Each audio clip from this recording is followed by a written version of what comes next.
नमस्कार श्रोता बंधु माने आसंता काली हूँ जन्माष्टमी।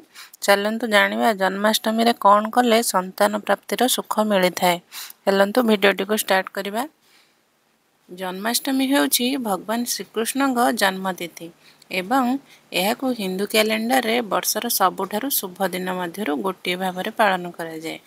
एही दिन ग्रहण करा जायथिबा पूजा व्यक्तिर जीवन रे सुख और समृद्धि प्रदान करिपारे एवं संतानर आनंद मध्य आनिपारे। ज्योतिष शास्त्र विश्वास करे जे संतान पाइबा को इच्छुक दंपति माने यदि जन्माष्टमी राति रे विशेष पूजा एवं उपाय करती तेबे शीघ्र संतान प्राप्तिर संभावना सृष्टि हुए। आसंतु जानिबा जन्माष्टमी रे केउ उपाय कले संतान प्राप्ति होई थाए एवं शास्त्र रे संतान प्राप्ति विषय रे कोन कहा जायछि। संतान प्राप्ति पई 5टी उत्तम उपाय। क्षीर कदली घी महू एवं गंगा पानी सहित लड्डू गोपाल को स्नान करंतु।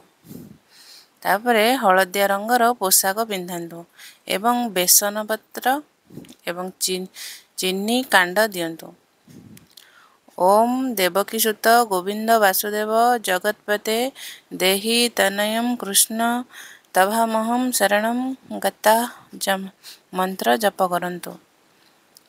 यही मंत्र को जप करंतु बारंबार। जन्माष्टमी दिन पूर्व आड़ को मुह करी एक परिष्कार आसन रे बसंतु। ओम देवकीसुत गोविंद वासुदेव जगतपते देहि मे तनयम कृष्ण तमहम शरणम गता मंत्र को 21 किंबा 51 थर जप करंतु। तुलसी विशेष नैवेद्य स्नान पर तुलसी पत्र रे चंदन लगाई भगवान श्रीकृष्ण को अर्पण कर दियंतु।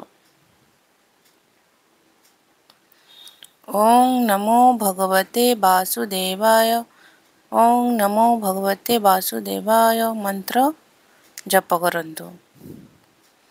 तापरे नैवेद्य दबा।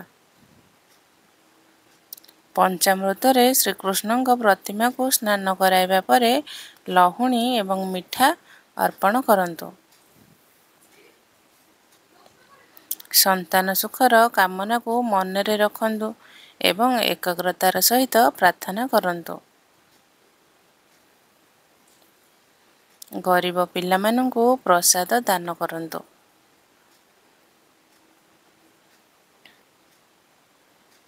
जन्माष्टमी राति रे गरीब पिला माननकु प्रसाद मिठा किंबा फल बांटंतु। यह पुण्य एवं आशीर्वाद उभय प्रदान करे जहाँ संतान सुखर पथ प्रशस्त करे। आपण माननकु वीडियोटी केमती लागला कमेंट माध्यम रे जणाइबे। रहुछि जय श्री कृष्ण।